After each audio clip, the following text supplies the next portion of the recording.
सोचो, एक पत्थर जो हर इंसान को बिलियनर बना सकता है और फिर भी उसमें ट्रिलियंस की दौलत बची रहे। साइक 16 370 मिलियन किलोमीटर दूर एक ऐसा पत्थर जो 10 क्वाड्रिलियन के मेटल से भरा हुआ है। ये दौलत अर्थ की इकोनॉमी से 1 लाख गुना ज्यादा है। और हम यहाँ क्या कर रहे हैं? ऑयल, लिथियम और न्यूक्लियर मटेरियल्स के लिए एक दूसरे से लड़ाई, जबकि असली इंटरस्टेलर गोल्ड रश स्पेस में चुपचाप शुरू हो चुका है। एक ऐसी दौलत जो हमें अमीर नहीं, इंसानियत का फ्यूचर लिखने की ताकत देती है। लेकिन ध्यान रहे, ये पत्थर हमें बचा भी सकता है या धरती की पूरी इकोनॉमी को बर्बाद भी कर सकता है। The first trillionaire in the world is going to be the person who first mines asteroids. नमस्ते दोस्तों, मेरा नाम है सुमित और मैं जर्मनी में एक साइंटिस्ट हूँ और मेरे नाम पे 20 से ज्यादा रिसर्च पेपर है। रोज मैं काम करता हूँ इस बात पर कैसे हम अर्थ के एनर्जी क्राइसिस का सॉल्यूशन ढूंढ सकते हैं बिना धरती को बर्बाद किए। लेकिन एक दिन एक न्यूज मेरे सामने आई और उसने मुझे ये सोचने पर मजबूर कर दिया, क्या हम जिस एनर्जी और मेटल को यहाँ खोज रहे हैं वो सब कुछ अर्थ के अंदर नहीं बल्कि स्पेस में छुपा हुआ है। आज मैं आपको एक ऐसे एस्ट्रॉइड की कहानी सुनाने वाला हूँ जो रीसेंट स्पेस रेस की सुपर पावर की एक स्टार्टिंग है। पर इस कहानी में एक बहुत बड़ा ट्विस्ट है। ये स्पेस बूम हमें बचा भी सकता है और पूरी दुनिया की इकोनॉमी को क्रैश भी कर सकता है। और सबसे इंपॉर्टेंट बात, शायद ये ही ह्यूमैनिटी के सर्वाइवल का प्लान भी बन सकता है। इस जर्नी में हम देखेंगे कैसे एक नामीबिया के खेत में मिला पत्थर दुनिया को स्पेस के गोल्ड रश तक ले गया और कैसे यूएसए, जापान, चाइना और दुनिया के बड़े बड़े स्टार्टअप $1 ट्रिलियन इन्वेस्ट कर रहे हैं इस स्पेस रेस में। एलोन मस्क की स्पेसएक्स, जेफ बेजोस का ब्लू ओरिजिन और मार्क जुकरबर्ग भी इस रेस में कूद चुके हैं। लेकिन सबसे बड़ा सवाल ये है, अगर हम ये मेटल ले भी आए तो दुनिया में क्या बचा रहेगा और ये मेटल हमारा फ्यूचर कैसे चेंज कर सकता है? तो बने रहिए मेरे साथ, क्योंकि ये सिर्फ एक कहानी नहीं, ये रेस है एक फ्यूचर की। तो वीडियो शुरू करने से पहले एक इम्पॉर्टेंट मैसेज। मैंने अपने 15 साल के करियर में देश और विदेश बहुत जगह यात्रा की है। एक चीज मुझे बहुत अच्छी तरह समझ में आ गई कि education is the base of every nation. इसीलिए मैंने अपने चैनल का मिशन बनाया है free education to all the childrens in need. ये सिर्फ एक चैनल नहीं है, ये एक मिशन है। अगर आप इस मिशन में मेरा साथ देना चाहते हैं तो प्लीज मेरे चैनल को सब्सक्राइब करें, वीडियो को लाइक करें और शेयर करना ना भूलें। बेल आइकन दबा के आप मेरी अगली वीडियो की नोटिफिकेशन भी पा सकते हैं। तो चलिए वीडियो पे वापस आते हैं।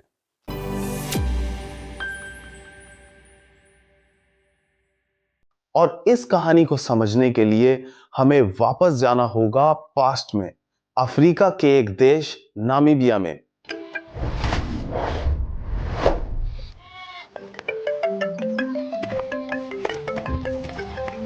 जहां एक सुनसान खेत में जब 1920 में एक अजीब सा आसमानी टुकड़ा गिरता है, बिना आवाज के, बिना किसी वार्निंग के, और वहीं बन जाता है साइलेंट स्पेस रेस का पहला निशान। एक दिन एक आम फार्मर जेकब प्रिट्स अपने खेत में हल चला रहे थे, तब अचानक एक अजीब सी आवाज आई। हल किसी चीज से टकरा गया। ना पत्थर थी, ना वहां कोई झाड़ी, ये तो एक चमकता हुआ मेटल था।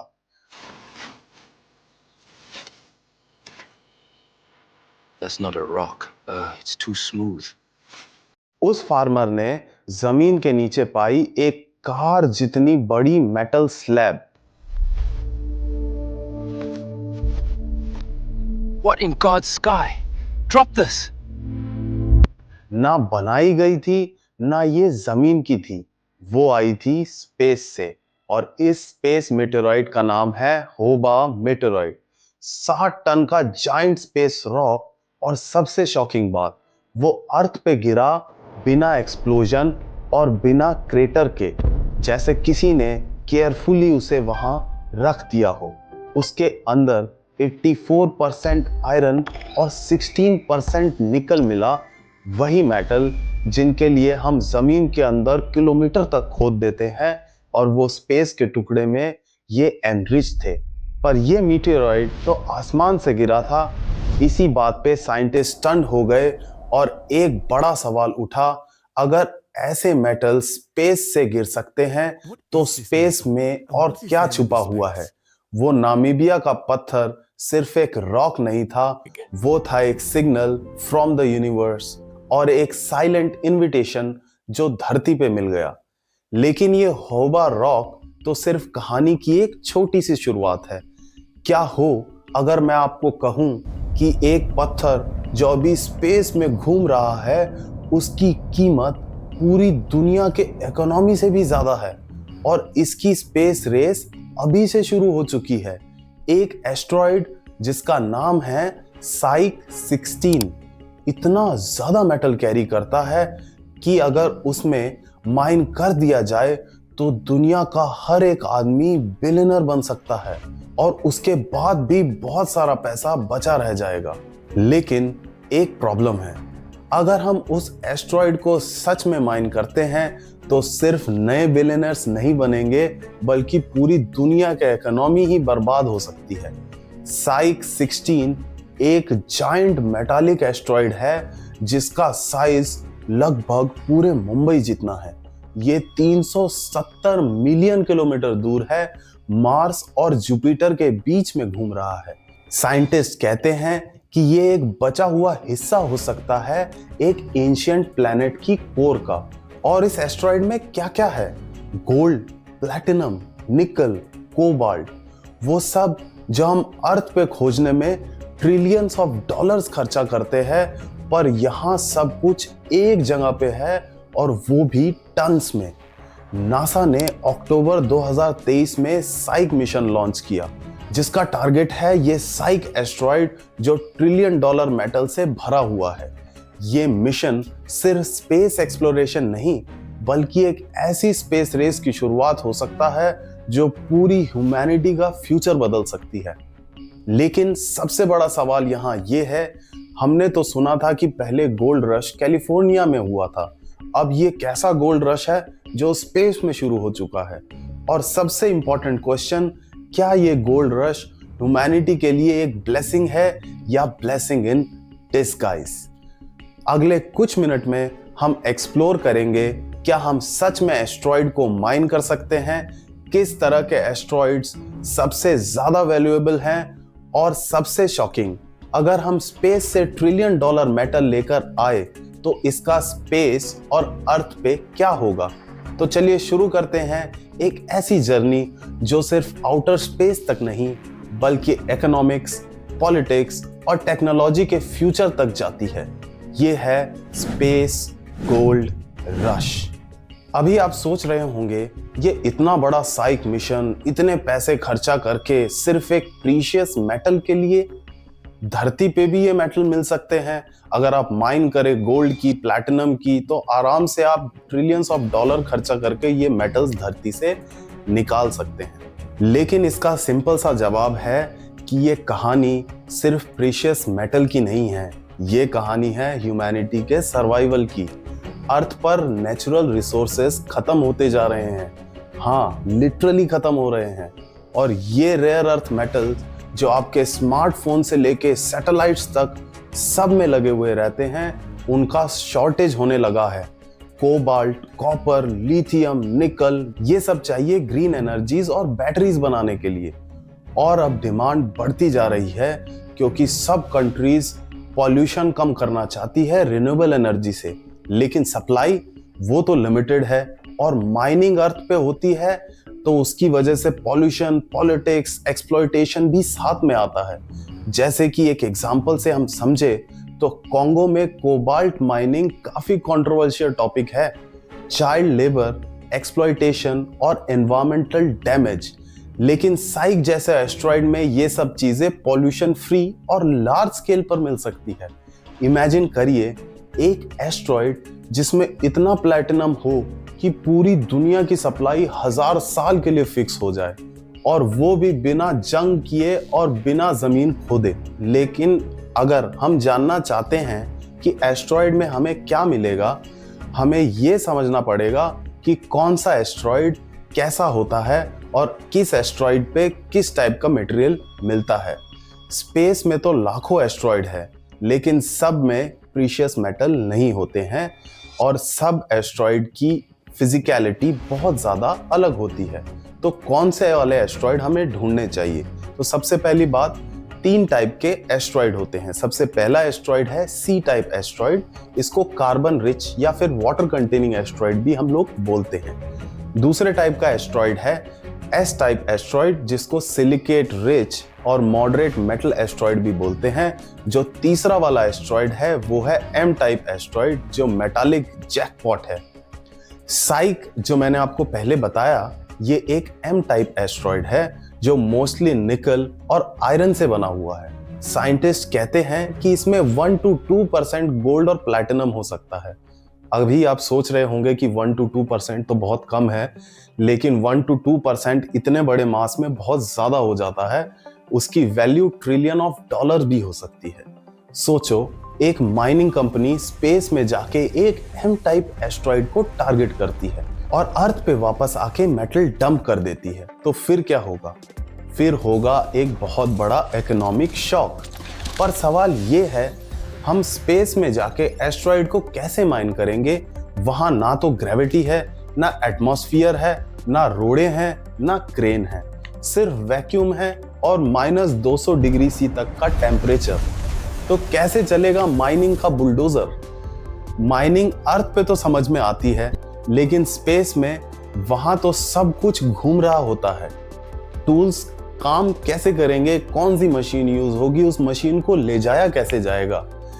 तो इसका आंसर ये है कि मशीन जो वहां पे यूज होगी वो ऐसी मशीन यूज करनी पड़ेगी जो लेटेस्ट टेक्नोलॉजी से लेस हो, जैसे कि रोबोटिक्स हो चुकी है, रोबोट्स इन स्पेस।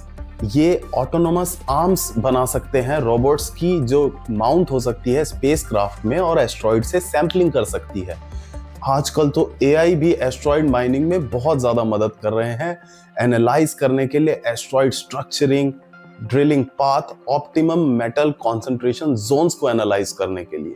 और काफ़ी सारे लोग laser mining, microwave sintering, surface extraction, solar thermal processing, etcetera etcetera. तो बहुत सारी क्रिटिकल और बहुत सारी कॉम्प्लेक्स चीज़ें हैं इस चीज़ में। इस वीडियो में मैं इतना डिटेल में नहीं जाऊंगा, क्योंकि हमें बहुत सारी इंटरेस्टिंग चीज़ों के बारे में भी बात करनी है। अगर हम रियल लाइफ एस्ट्रॉयड माइनिंग का एग्जाम्पल दें, यस, एक रियल लाइफ एग्जाम्पल भी है एस्ट्रॉयड माइनिंग का। नासा का ओजिरिस REX मिशन ने बेनू एस्ट्रॉयड, जो एक नियर अर्थ एस्ट्रॉयड है, जो कि 500 मीटर वाइड है, ये कार्बन से रिच है, इससे 60 ग्राम सैंपल लिया है एक रोबोटिक आर्म के जरिए, एक फ्लाई बाई मैन्यूवर में। ये तो बस शुरुआत है, अब तो स्पेस में एक रेस चल रही है। USA, चाइना, जापान सब रेडी हैं अपना क्लेम लगाने के लिए एस्ट्रॉयड्स पे, और नए खिलाड़ी भी स्पेस में एंटर हो रहे हैं।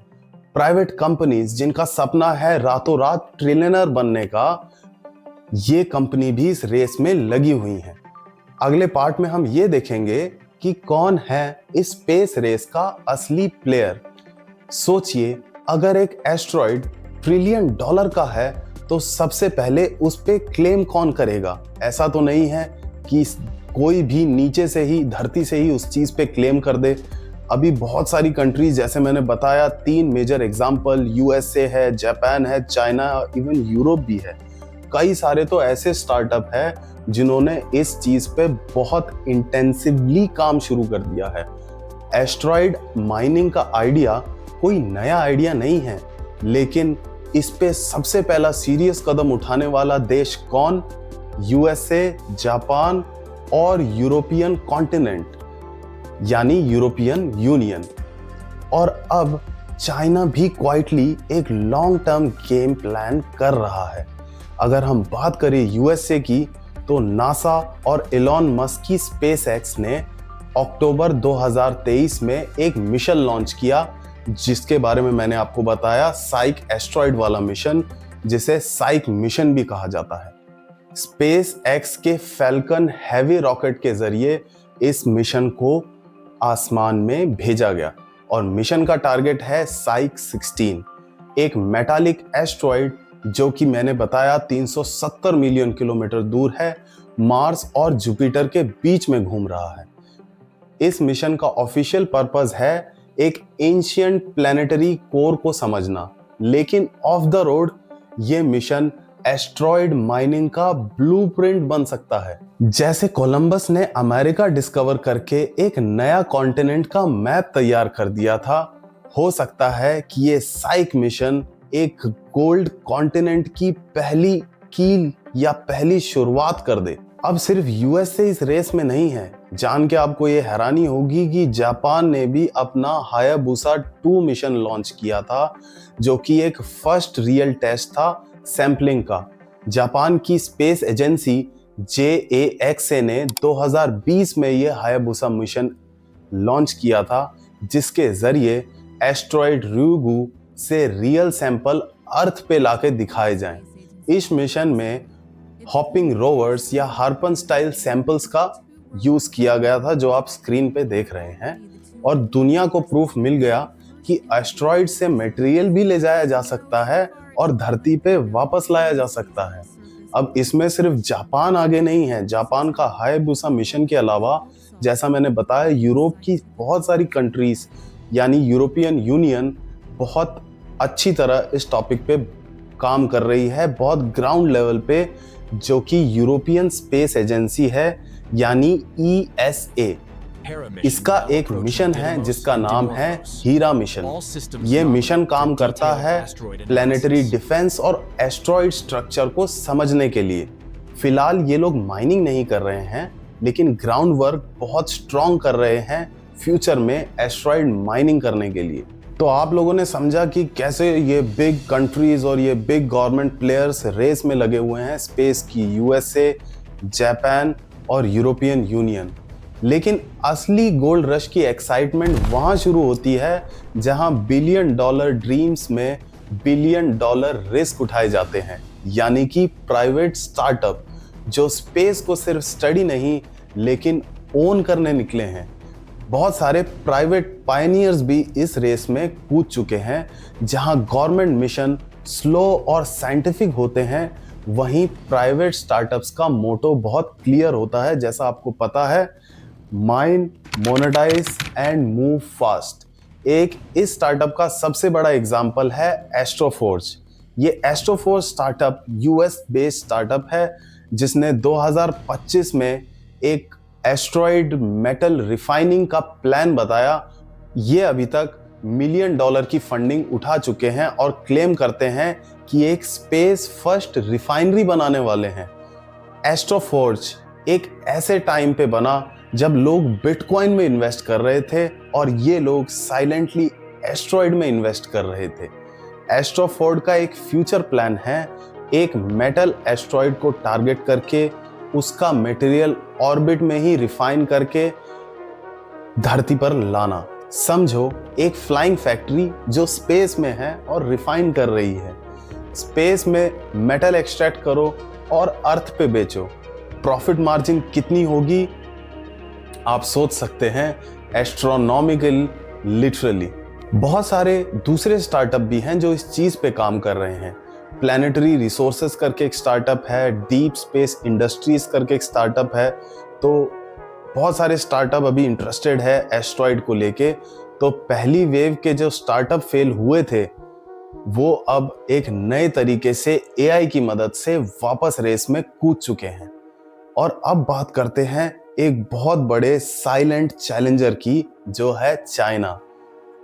और जब सारी नजर वेस्ट और जापान पे लगी थी, तब चाइना क्वाइटली एक डेंजरस मूव कर रहा था। चाइना का एक मिशन है तियानवेन 2 मिशन। इसका टारगेट है एक नियर अर्थ एस्ट्रॉइड 2016HO3। इनका प्लान है सैंपल कलेक्ट करने का और पॉसिबली एक बेकन लगाने का, जो कि पार्ट ऑफ एक लॉन्ग टर्म स्ट्रेटजी है to dominate space resources.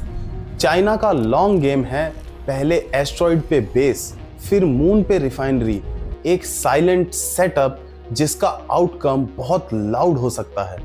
China space race को एक जियोपॉलिटिकल बैटलफील्ड की तरह देख रहा है, जहां मेटल, फ्यूल और मोनोपोली सब कुछ डिसाइड करेगा। तो अब रेस शुरू हो चुकी है।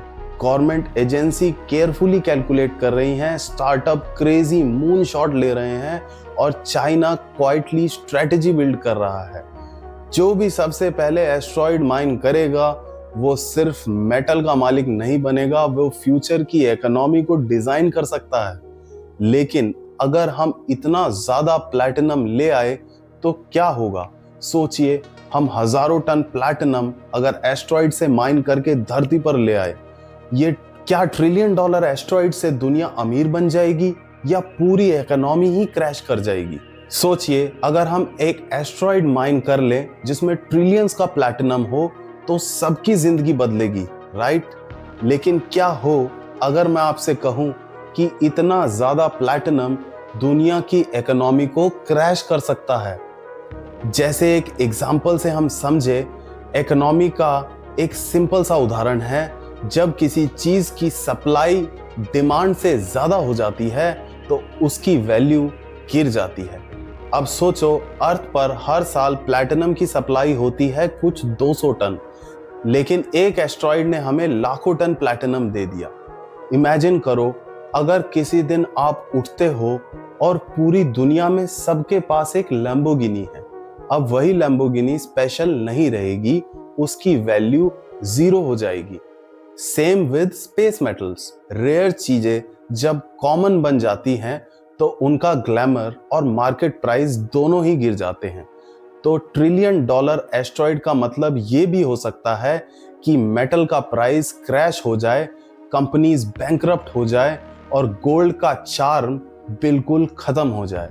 लेकिन ये भी सच है कि जिन्होंने सबसे पहले माइनिंग की वो नए वर्ल्ड को रूल करेंगे। जैसे कि 20th सेंचुरी में जिसके पास सबसे ज्यादा ऑयल है, उसके पास सबसे ज्यादा पैसा है और उसके पास सबसे ज्यादा पावर है। वैसे ही अगर 22nd सेंचुरी में मान लीजिए हमने एस्ट्रॉइड को माइन कर लिया तो वो सबसे पावरफुल कंट्री बन जाएगी। इमेजिन करिए एक स्टार्टअप जैसे एस्ट्रोफोर्ज या फिर चाइना बिलियनर्स एक एस्ट्रॉइड को टारगेट करते हैं, माइन करते हैं और अर्थ पे एक्सक्लूसिव मेटल ले आते हैं। वो किसी भी मार्केट को मैनिपुलेट कर सकते हैं। नासा या चाइना के पास वो डेटा होगा जो दुनिया के और किसी भी देश के पास नहीं होगा, सप्लाई चेन से लेकर स्पेस लॉजिस्टिक तक। एस्ट्रॉइड माइनिंग का असली गोल्ड रश शायद अर्थ के लिए नहीं है, बल्कि स्पेस के लिए भी हो सकता है। जब हम मार्स कॉलोनीज बनाने की बात करते हैं या फिर स्पेस टूरिज्म की बात करते हैं या डीप स्पेस मिशंस की बात करते हैं, तब इन एस्ट्रॉइड की इंपॉर्टेंस बहुत ज़्यादा बढ़ जाती है फ्यूल की वजह से। जी हाँ, आपने सही सुना, ये एस्ट्रॉइड्स हमें फ्यूल भी दे सकते हैं। ये माइनिंग का एक अगला लेवल है, एक ऐसी इकोनॉमी जो अर्थ से नहीं स्पेस से ही ग्रो होगी, जहां माल भी स्पेस में आएगा और मार्केट भी स्पेस में होगा।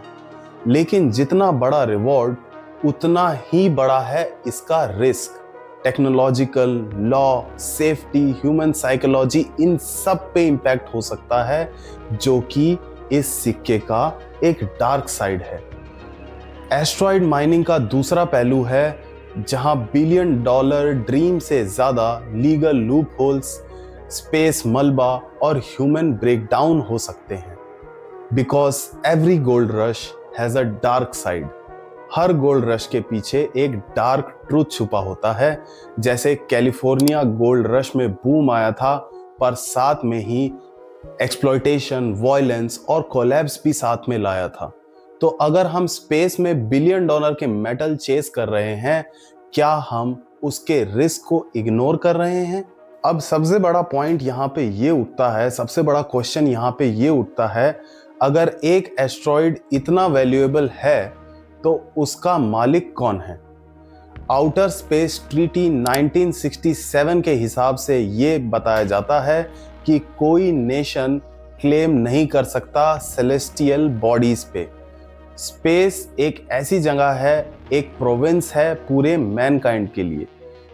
इसमें माइनिंग के बारे में बहुत कुछ नहीं बताया गया है और ओनरशिप के बारे में भी नहीं बताया गया है, तो एक बहुत बड़ा लूप होल है 1967 की एक ट्रीटी में। ये ट्रीटी तब बनाई गई थी जब स्पेस में सिर्फ अमेरिका और यूएसएसआर थे, पर अब तो प्राइवेट कंपनीज और स्टार्टअप भी आ चुके हैं। तो जब एक कंपनी एक एस्ट्रॉयड माइन करेगी, क्या उस मेटल का हक उसके पास होगा या पूरी दुनिया के पास? ये एक सोचने वाली बात है। तो ये स्पेस में एस्ट्रॉयड की ओनरशिप एक लीगल वाइल्ड वेस्ट बन चुका है, जहां जिसके पास रॉकेट है वो उस एस्ट्रॉयड पे क्लेम कर सकता है। जो दूसरे सबसे बड़ी प्रॉब्लम मुझे नजर आती है एस्ट्रॉयड माइनिंग में, वो ये है कि अगर सिर्फ कुछ ही नेशन या बिलियनर्स एस्ट्रॉयड माइनिंग का कंट्रोल ले ले तो क्या होगा डेवलपिंग नेशंस का? पूरी स्पेस इकोनॉमी उन्हीं के कंट्रोल में चली जाएगी, जबकि डेवलपिंग नेशंस उनका चेहरा देखते रह जाएंगे। जैसे कि कॉलोनियल एरा में हुआ था, सिर्फ कुछ नेशंस के पास गोल्ड स्पाइस के ट्रेड को कंट्रोल करने की आज़ादी थी, जिसकी वजह से उन्होंने बहुत जगह को, बहुत सारे पार्ट्स को कॉलोनाइज कर दिया। ऐसे ही शुरू हो सकती है स्पेस कॉलोनाइजेशन की दोबारा से शुरुआत। जरा सोच के देखिए, आपको क्या लगता है वर्ल्ड वॉर कहाँ शुरू होगा? मुझे तो ये लगता है कि वर्ल्ड वॉर शुरू होगा स्पेस में, और टेक्नोलॉजी बहुत एडवांस हो चुकी है, तो टेक्नोलॉजी का बहुत ज़्यादा यूज़ किया जाएगा सबसे पावरफुल बनने के लिए। लेकिन बात यह है कि एस्ट्रॉयड माइनिंग का ड्रीम तो अच्छा है, लेकिन रॉकेट भेजना, वहाँ से सैंपल इकट्ठा करना, माइनिंग सेटअप लगाना, सब कुछ बहुत ज़्यादा एक्सपेंसिव चीज़ है। आपको जान के हैरानी होगी, स्पेस एक्स का जो फैल्कन हैवी लॉन्च हुआ था, उसका टोटल प्राइस $90 मिलियन था। डीप स्पेस मिशन जितने भी होते हैं नॉर्मली बिलियन ऑफ डॉलर में वो जाते हैं। अगर हमको माइनिंग के लिए mining gear, AI, live support, ये सब चाहिए होगा, तो इसका फ्यूचर अननोन है। हो सकता है बहुत सारा पैसा लगाना पड़े, और अगर इतना सारा पैसा लगाने के बाद हम इस मिशन में फेल हो गए, या फिर वो कंट्री या स्टार्टअप उस मिशन में फेल हो गया, तो फिर क्या होगा? सब कुछ जीरो हो जाएगा। एक बहुत बड़ा डेंजर भी है एस्ट्रॉयड माइनिंग में, क्योंकि एस्ट्रॉयड के पास कोई ग्रेविटी नहीं होती, ग्रेविटी ऑलमोस्ट जीरो होती है। जो मशीनें हैं जो भेजी जाएंगी वो फ्लोट करने लगेगी, और जो डस्ट निकलेगा वो भी बहुत डेंजरस हो सकता है। एक बहुत बड़ी प्रॉब्लम है डस्ट को लेके, जिसे बोलते हैं स्टिकी डस्ट प्रॉब्लम, जो नासा ने लूनर डस्ट के दौरान एक्सपीरियंस की थी, और ये एक बहुत बड़ा वार्निंग साइन हो सकती है स्पेस माइनिंग को लेके। सोचिए, एक क्रू है जो एस्ट्रॉयड बेल्ट के बीच में 3 साल के मिशन पे गया है। वहां ना अर्थ का व्यू है, ना टाइम का सेंस, ना सोशल कांटेक्ट। एक बहुत बड़ा साइकोलॉजिकल रिस्क उन ह्यूमन बीइंग के ऊपर आ जाएगा जो इस मिशन में जाएंगे। आइसोलेशन होगा, जो डिप्रेशन, हेलुसिनेशन और इन तरह तरह की बीमारियों को बढ़ा सकता है। स्पेस मैडनेस रियल है, और सबसे प्रॉब्लमैटिक चीज अगर हम स्पेस माइनिंग करेंगे तो वो है स्पेस डेब्रीज केओस। आप सोच के देखिए, अगर हम एक एस्ट्रॉयड पे माइन करने गए और वहां हमने कोई ब्लास्ट कर दिया, तो उसके टुकड़े अर्थ के ऑर्बिट में चारों तरफ घूमने लगेंगे, और ये अंजाम दे सकते हैं कैसलर सिंड्रोम को। जी हाँ, कैसलर सिंड्रोम। कैसलर सिंड्रोम कहता है कि अगर कुछ भी स्पेस में होगा, कुछ भी सैटेलाइट के ऑर्बिट में होगा, तो एक चेन रिएक्शन शुरू हो सकता है कोलिजन का। जैसे एक एस्ट्रॉयड ने किसी सैटेलाइट को बर्बाद किया, फिर दूसरी सैटेलाइट को बर्बाद किया, फिर वो सैटेलाइट मिलके दूसरी सैटेलाइट, तो ऐसे ऐसे करके सारी सैटेलाइट खत्म भी हो सकती है। इसी को कहते हैं कैसलर सिंड्रोम।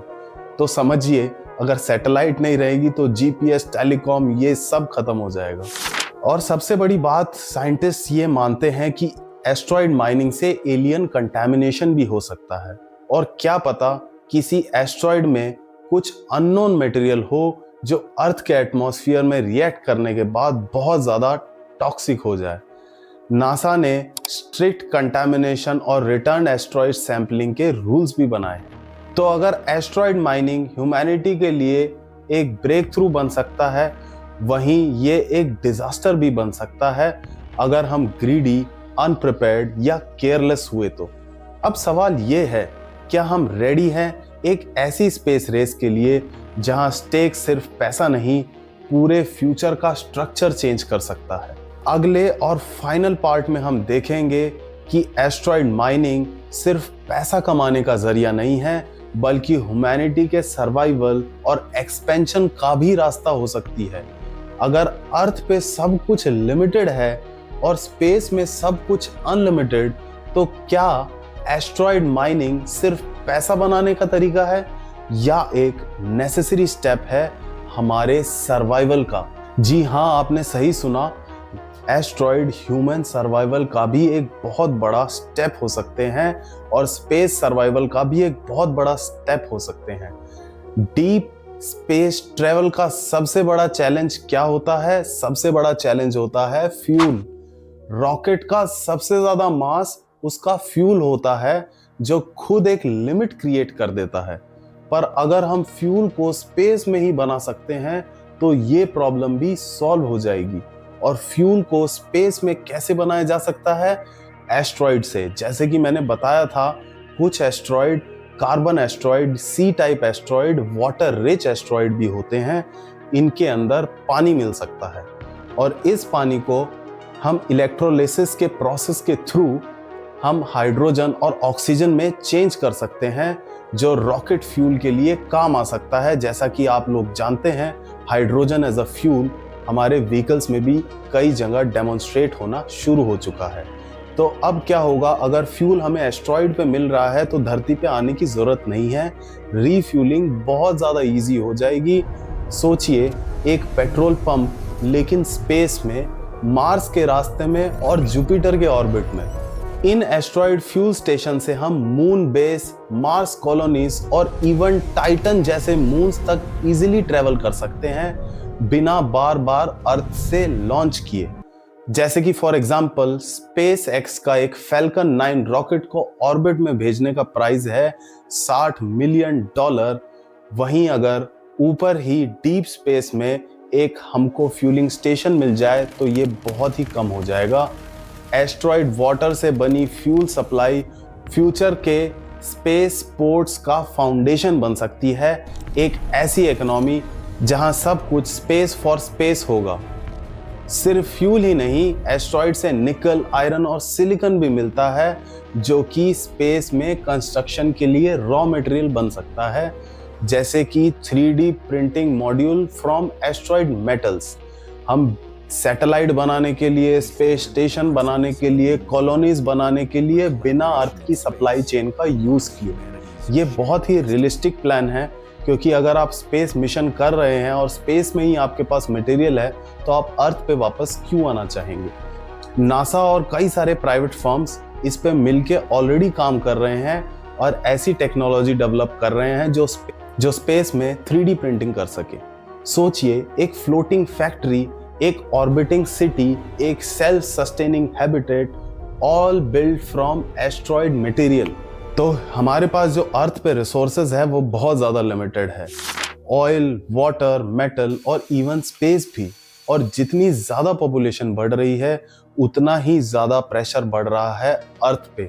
और जैसा मैंने आपको बताया कि रेयर अर्थ मेटल और जो मेटल हमें चाहिए रिन्यूएबल एनर्जी बनाने के लिए, वो फ्यूचर में जल्दी ही ख़त्म होने वाले। तो अगर हमें अनलिमिटेड मेटल, अनलिमिटेड एनर्जी या बिल्डिंग मटेरियल की एक अनलिमिटेड सप्लाई चाहिए, तो हमें यह सर्वाइवल प्लान एस्ट्रॉइड तक ले जाना ही होगा। सोचिए, एक ऐसा फ्यूचर जहां ये मतलब नहीं कि किसी के पास सबसे ज़्यादा ऑयल है, बल्कि जिसके पास सबसे ज़्यादा एस्ट्रॉइड एक्सेस है वही बनेगा अगला लीडर। या फिर एक फ्यूचर जहां रिसोर्सेज के लिए वॉर नहीं होगी और सब कुछ स्पेस से हम ले सकते हैं।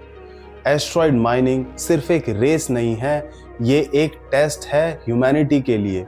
क्या हम इस बार ग्रीड और एक्सप्लॉयटेशन से कुछ सीख कर एक नया फेयर और सस्टेनेबल मॉडल क्रिएट कर सकते हैं? तो हमने वीडियो के शुरुआत में एक बहुत इंपॉर्टेंट सवाल पूछा था, क्या एस्ट्रॉइड माइनिंग ह्यूमैनिटी का अगला स्टेप बन सकती है या फिर एक बहुत बड़ा इकोनॉमिकल डिजास्टर?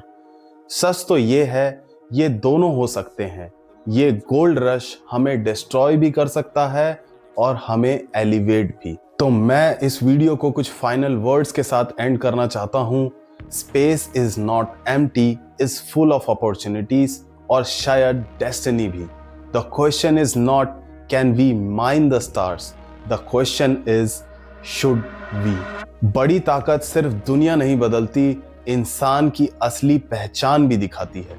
अगर आपको लगा कि ये जर्नी अमेजिंग थी तो सब्सक्राइब जरूर करें और कमेंट में बताएं। अगर आपको एक एस्ट्रॉइड मिलता तो क्या करते आप? क्या उसको अथॉरिटी के पास दे देते या उसे माइन करके अनलिमिटेड वेल्थ बनाते?